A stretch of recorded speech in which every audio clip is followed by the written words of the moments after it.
Hello' students, তো যিসকল ছাত্ৰ ছাত্ৰী HS 2026 দিবলৈ গৈ আছে, তো তেওঁলোকৰ বিভিন্ন ছাবজেক্টৰ প্ৰেক্টিকেল থাকে। তো প্ৰেক্টিকেলত মানে কেতিয়াবা 30 মাৰ্কছ থাকে, ক'ৰবাত 40 থাকে, 50 থাকে, 60 থাকে, তো তেনেকৈ প্ৰেক্টিকেল মাৰ্কছ থাকে।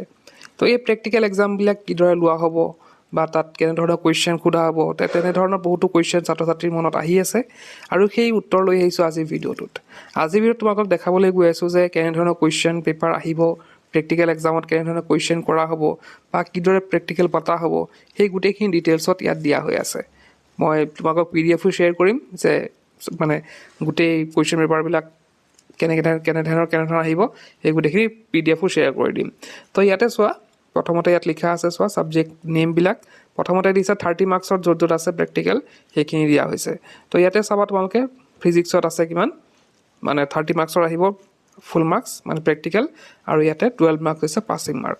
তো ইয়াতে আমি চাম যদি গোটেইখিনি যোনবিলাক 30 মাৰ্কছৰ প্ৰেক্টিকেল আছে চবতে কি হ'ব, পাছিং মাৰ্কছ হ'ব 12। ঠিক তেনেদৰে 50 মাৰ্কছৰ কিছুমান প্ৰেক্টিকেল আছে, ইয়াত দেখিছা ছাবজেক্টবিলাক ইয়াত লিখা হৈ আছে। তো সেইবিলাকৰ কিমান হ'ব, পাছিং মাৰ্কছ কিমান হ'ব, 20। ঠিক তেনেদৰে 70 মাৰ্কছৰ যোনবিলাক প্ৰেক্টিকেল আছে, যেনেকৈ বিহু আছে, ধৰা বিহুত 70 মাৰ্কছৰ প্ৰেক্টিকেলে আছে, তো তাত পাছিং মাৰ্কছ হ'ব 28। আৰু কিছুমান আছে 40 মাৰ্কছৰ প্ৰেক্টিকেল আছে, সিহঁতৰ পাছিং মাৰ্কছ হ'ব 16। তো উদাহৰণস্বৰূপে যদি চাওঁ, ফিজিক্সৰ কিছুমান ছাজেষ্টিভ কুৱেশ্যন ইয়াত দিয়া হৈ আছে।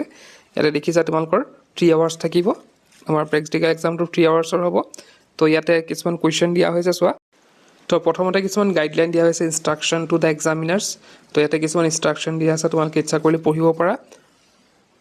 তো এইখিনিৰ পিছতে কিছুমান ছাজেষ্টিভ কুৱেশ্যন ইয়াতে দিয়া হৈ আছে, তোমালোকে দেখা পাইছা।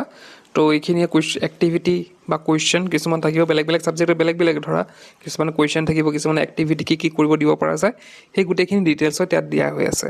আৰু তোমালোকৰ প্ৰেক্টিকেলত ইয়াৰ পৰাই কিছুমান কুৱেশ্যন বা কিছুমান এক্টিভিটি কৰিব দিয়া হ'ব। তো কমপ্লিট ইয়াতে গাইডলাইনছ দিয়া হৈ আছে বা গাইডেঞ্চ ইয়াতে দিছে। আৰু তোমালোকক এইটো সহায় কৰিব যে প্ৰেক্টিকেল বহুতে ধৰা এনেকুৱা আছে ছাত্ৰ ছাত্ৰীসকলে যিসকলে আগত প্ৰেক্টিকেল দিয়া নাই, তেওঁলোকে কনফিউজ হৈ আছে যে কেনেধৰণে প্ৰিপেয়াৰ কৰিম। তো ইয়াতে গোটেইখিনি তোমালোকে পাবা। তো এই গাইডলাইনছ বা এই ছাজেষ্টিভ কুৱেশ্যনখিনি পাবলৈ হ'লে মই ডেছক্ৰিপশ্যনত আমাৰ ৱেবছাইটৰ লিংক দিছোঁ, তাত যাবা, তাত গৈ স্ক্ৰল ডাউন কৰিবা। ইয়াতো দেখিছা তোমালোকে দিয়া হৈছে ছাবজেক্ট ৱাইজ, তো আৰু স্ক্ৰল ডাউন কৰিবা, কৰি পেলাই তোমালোকে এইটো লিংকত যাবা। তো SOP and guidelines for practical examination, তাতে ডাউনলোড PDF-ত ক্লিক কৰিবা। তো এই গোটেইখিনি আহি যাব। তো ইয়াতে তোমালোকৰ যোনবিলাক ব্লু কালাৰ হৈ আছে ছাবজেক্ট ৱাইজ, তাতে ক্লিক কৰিলে PDF-টো আহি যাব। চোৱা, মই দেখাইছোঁ এক্সাম্পল হিচাপে।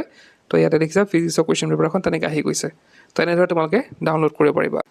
তো ইয়াতে যিসকল ছাত্ৰ ছাত্ৰী HS 2026 দিবলৈ গৈ আছে, তেওঁলোকৰ টেষ্ট পেপাৰৰ প্ৰয়োজন আছে প্ৰেক্টিছৰ কাৰণে।